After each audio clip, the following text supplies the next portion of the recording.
Good morning. Thanks for joining me. Today I'm going to try to build a rear rack for my 2022 Honda CB500X.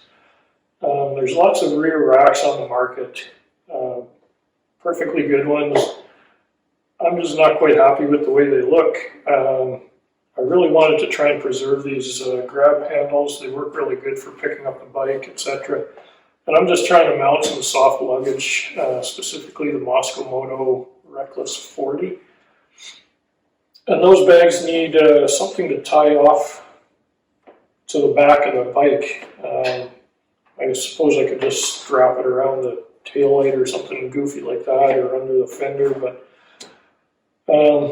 there's times I'd like to load just a small duffel bag on here too, and it'd be handy to have just a little bit longer support for that. So that's what I'm going to do. I've gone through this in my mind several times of how to do this. My first assumption was my first plan was what most people do is they remove these grab bars, weld up some tubular frame and some sheet metal across the back. That works fine, but I just don't want to change the aesthetic of the bike that much. I don't really like the way that looks. So instead I've kind of come up with an idea where I'll remove this rear panel and replace that with an billet aluminum machined rack that kind of integrates with the look of the bike as it sits down. So this didn't just come up in 5 minutes. I've been kind of going back and forth. This is a working shop, so you know, as I'm doing production work in here, I spend several hours staring at the bike trying to come up with ideas, and it's really complicated because the mounting points that I'm going to be working off don't line up with the surface that the rack is going to mount to, etc. So anyway, I'll take you through some of that. Might be intensely boring for most people, but I'll try and document it nonetheless in case somebody finds it interesting. So with that, I'll take the seat off, show you what I'm dealing with here, and carry on. Okay, so here's a better angle. You can see what we're dealing with. I'll just take the seat off. So here's the plan. I'm going to do something like this, that kind of shape. And I'm not just going to mount off this because that doesn't have much structural strength. I need to mount off of these 4 points here. And that gets complicated because it's at an angle down and an angle out. And so that makes it complicated to machine the part. I don't have a 5-axis mill, I only have a 3-axis CNC milling machine, so it's going to take a little bit of setup, but I think it'll work.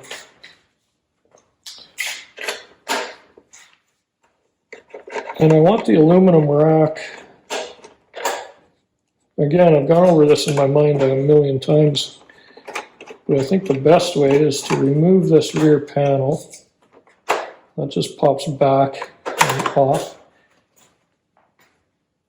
And try to duplicate that in the aluminum rack component.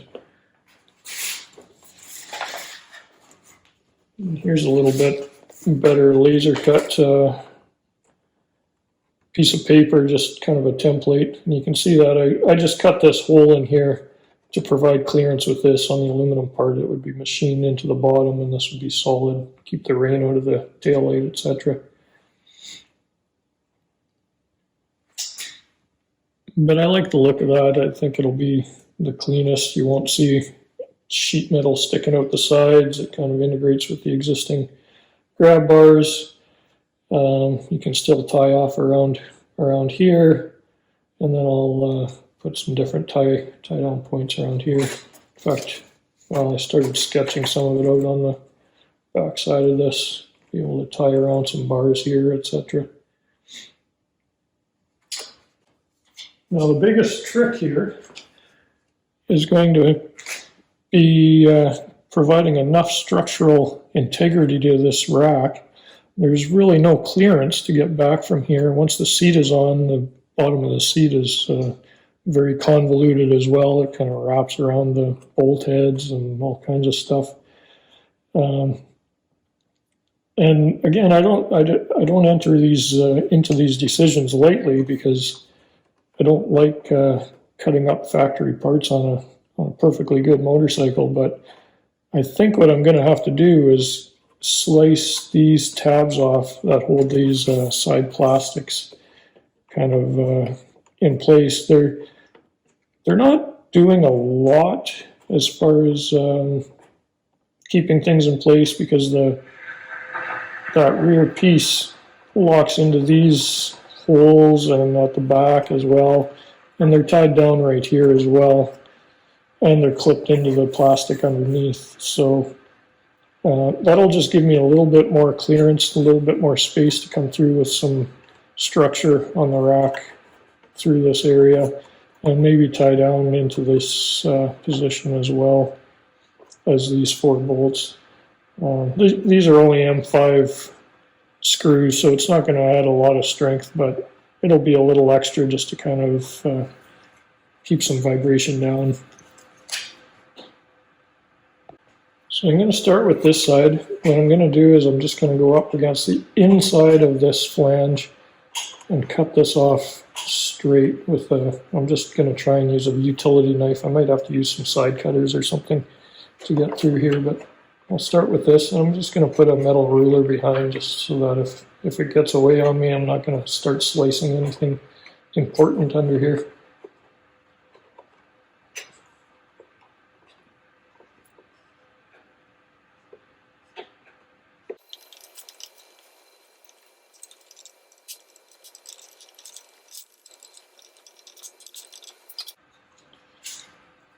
Okay, now that I've scored that, I have a feeling it'll probably kind of snap off easily.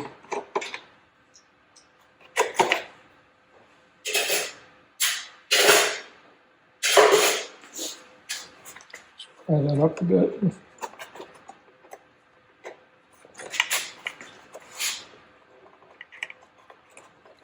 Yeah.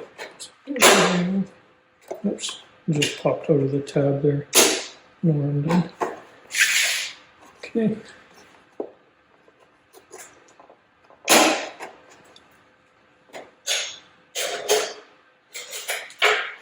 And I'll just clean that up a little bit so it sits flush.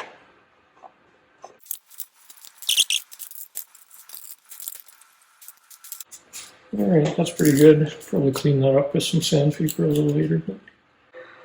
So next I'll just take out these 4 bolts. There's another 2 smaller ones down here holding things in place so the grab bars won't fall out. I've already loosened these off.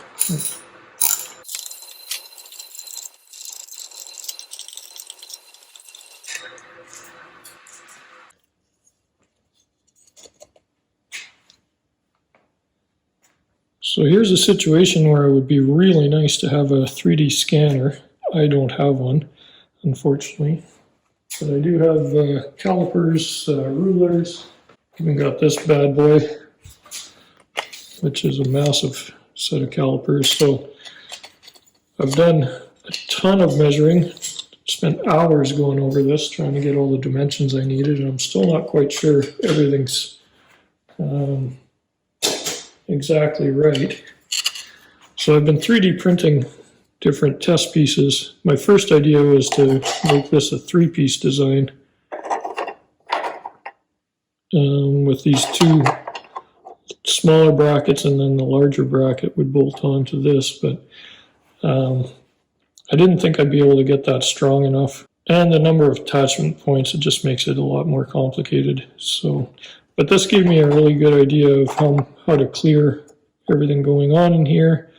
I can bolt these in place with the grab handle still intact. And then I was able to put the seat on over top and check all the clearances to the seat.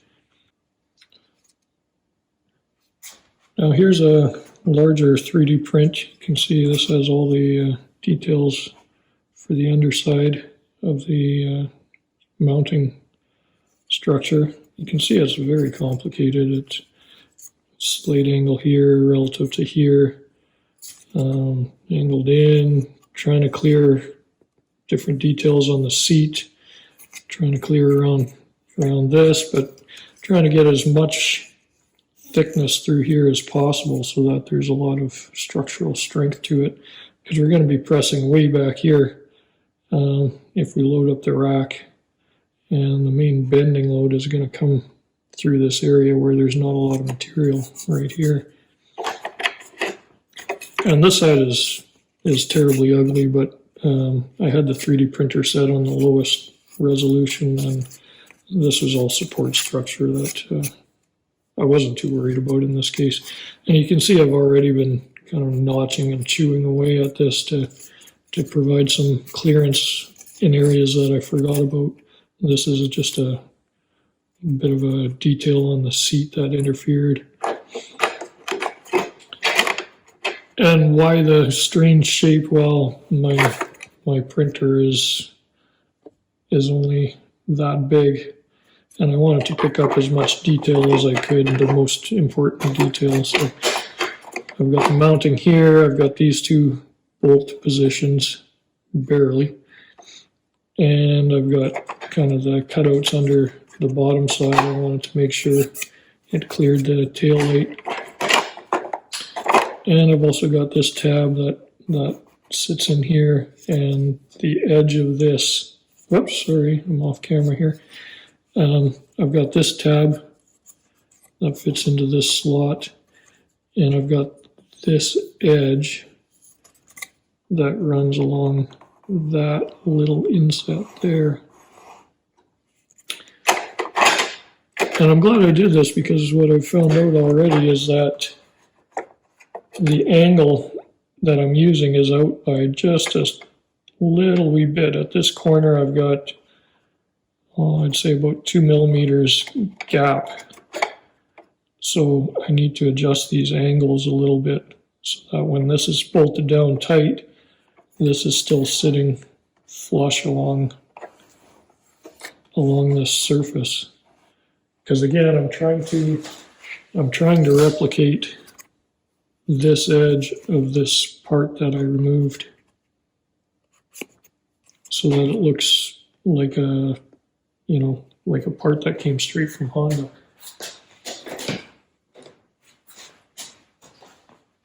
And then this will obviously carry on back to the back of the rack.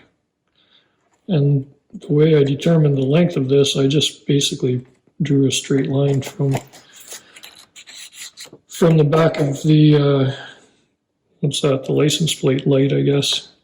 I just drew a line straight up from there so that I'm not extending the overall length of the bike at all. Alright, so I guess the next step is to adjust my CAD model, fix this angle, and try another print like this to make sure that's going to work. I probably won't do this whole side. I'll maybe print it at a diagonal and see how much of this right through here I can test fit. See if I can come right back to the back of this and make sure that's going to fit nice and snug. Oh, just one more comment while we're here. You can see now that this is bolted into place. It captures this plastic piece really well, so losing that tab is not a real big deal. Thankfully, I was a little worried about that, but no, it's perfectly solid in there. It's not going anywhere. Can't drop because of the tabs in the other piece. And here's a little better angle showing the gap back here. Losing focus. So I'm just using a set of feeler gauges, and that seems to be about the right gauge or right thickness. So what I'll do is I'll adjust the model. At that point, it needs to go down this thickness, which is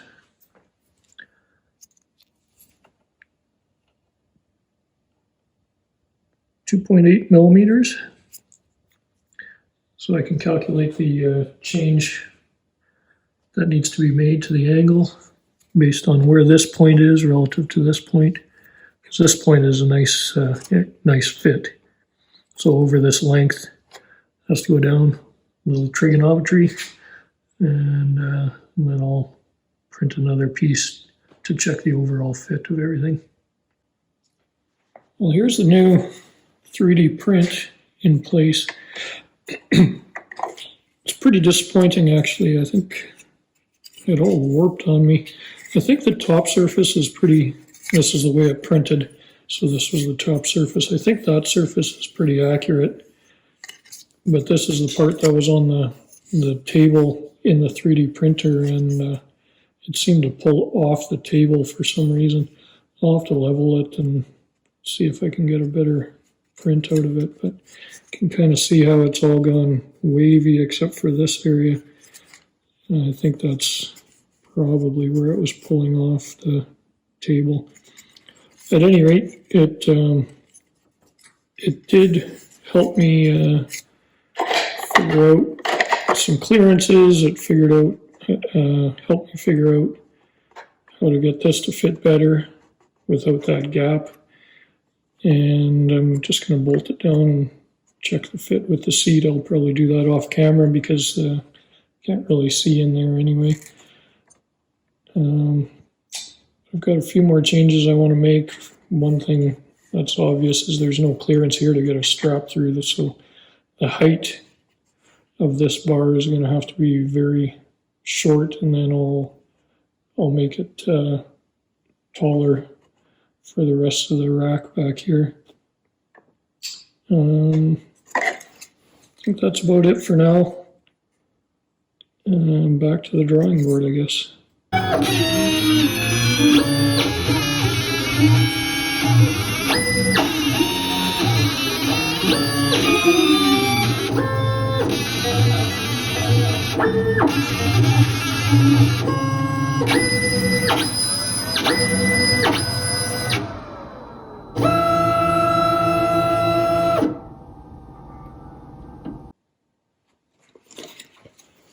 So the reason I cut this template, I'm trying to make sure that I've measured the outside profile of this really precisely.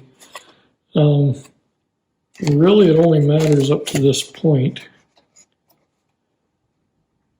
because beyond that it can do whatever it wants. But I also have to try and match up with this surface, which is lower than this surface.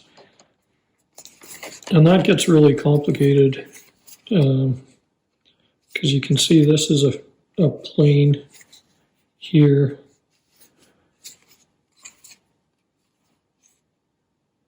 At an angle to the mounting surface. And that profile doesn't match the outer profile. So my thinking is if I can get this profile at this plane really precisely drawn in the CAD system, then I can measure along here at various points to get this curve. And then I can try and project that onto an angled plane relative to this mounting surface. It's all a lot of rigmarole, but again, it should be nice to have a 3D scanner to do all this, but I'm a little bit limited by what I've got here. And you know, not complaining, I'm pretty fortunate to have the tools I have. So that's pretty close, but I'm off a little bit. I've got to bring this curve out just, I don't know, maybe a millimeter. And these points here need to come this way about a millimeter as well. So that'll be pretty accurate with this profile, and I can carry on with the rest of the details.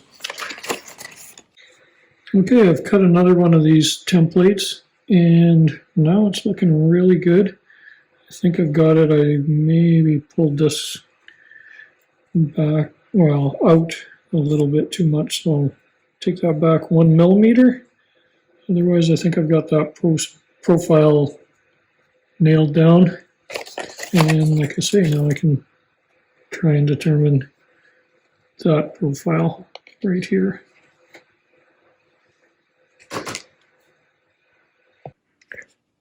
Here's one more 3D print. Really feeling like I'm in the home stretch now. Getting really close to starting to program for the aluminum.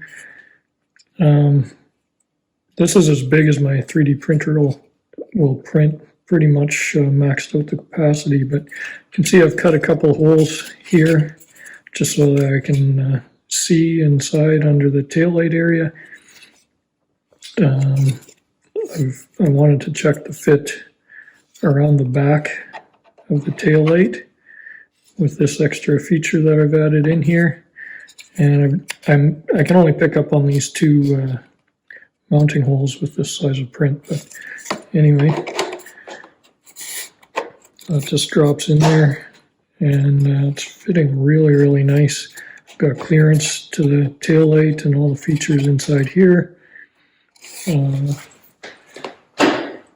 can put the seat on now.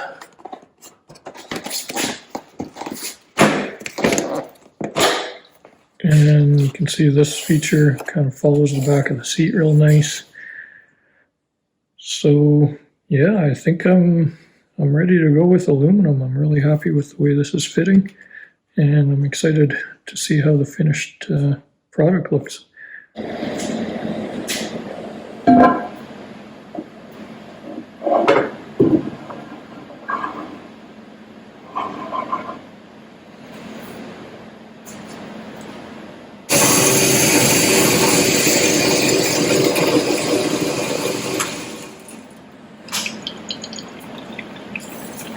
Double check.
I'm really happy with the way this is turning out so far.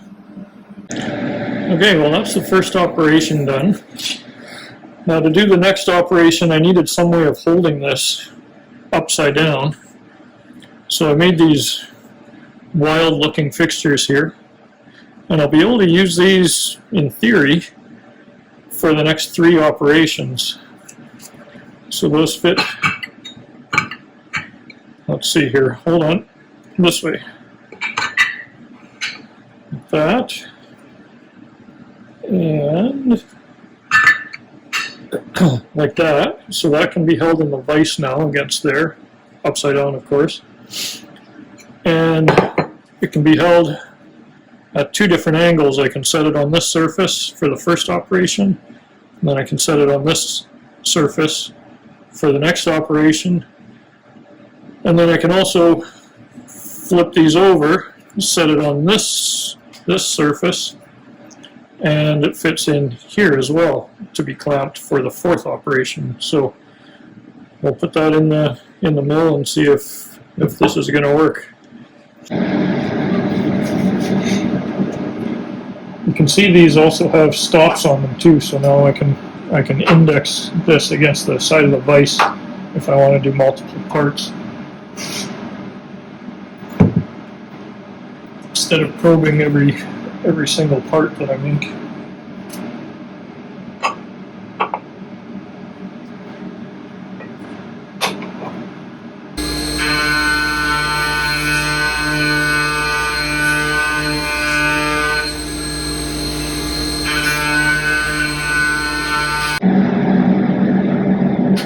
There it is. Like any first time running a program, there was a couple of tense moments. I'd actually put my work coordinate system in the wrong spot. So the first pass with the rougher was right along here, and then it started coming into the part, and I just stopped it in time, thankfully, before it destroyed this part. So, but anyway, looks pretty good, I think. Next step is to angle this. I've got to do some more programming for the next step, but onward we go. Here we go with setup number 3. That one worked pretty nice.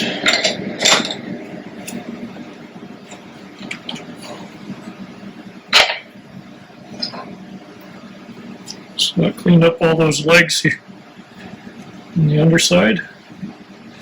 Some mounts on the bike that way. Added the mounting holes and some bunch of clearances. So one more step, I just need to clean up these legs here. Fingers crossed.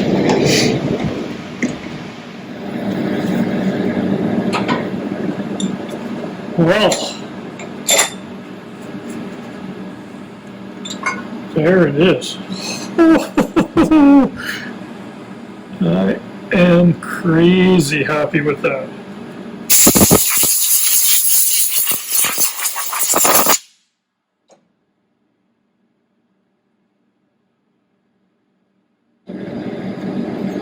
Nothing feels better than doing something like that for the first time and not destroying the part.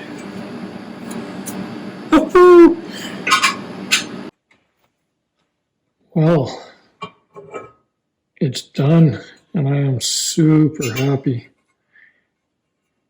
This turned out really nice.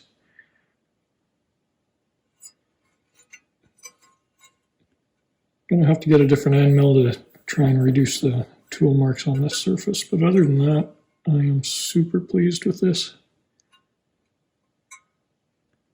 See if it fits on the bike. Okay, so I've got the seat off. I've taken this piece off. It's just held on with 2 bolts, and then you pop it backwards and it comes right off. Also removed these 4 bolts from the side handles, or the grab handles, and loosen these 2 bolts. And it just drops on there. There's 2 tabs here that fit in these slots.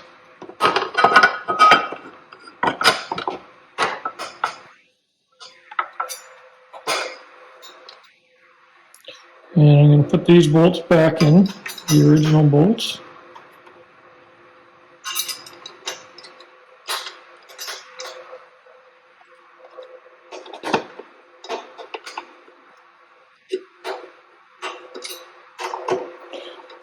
And I'm just going to get them started in the holes. I'm not going to tighten those ones up.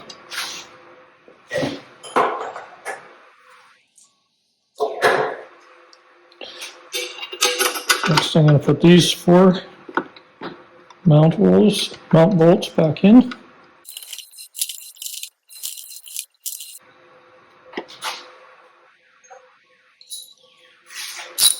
And I'm going to tighten those 4.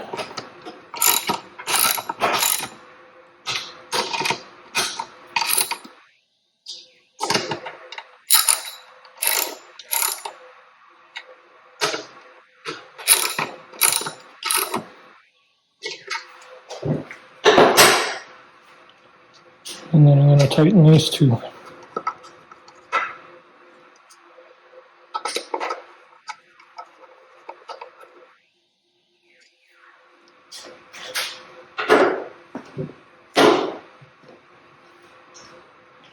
I'm going to put the seat on.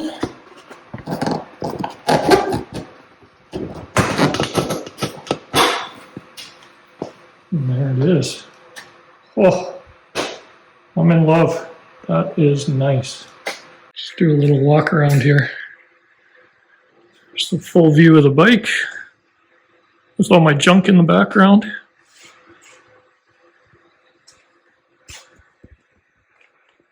See how it follows the lines of the grab handles. Comes back pretty much even with the back of the license plate light.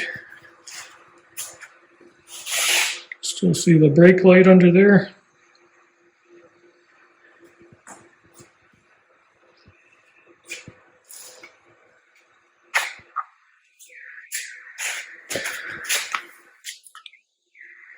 And it follows the original plastics. There's a couple little notches here, but it's not really visible from anywhere that you'll be standing.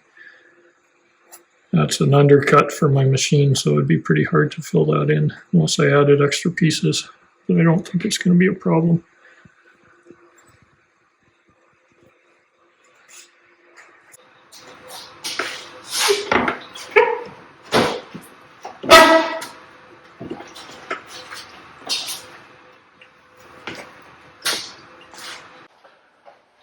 Well, here's the final product. You can kind of see it in context of the entire motorcycle now. You can see I got a powder coated black. It should give it a really nice, durable finish. I had it done by a local company here in Winnipeg who did just a gorgeous job. They've got some new equipment in their shop there, so really nice process and clean finish. So yeah, I think I'll leave the video there. Hopefully this gave you a good overview of the design process.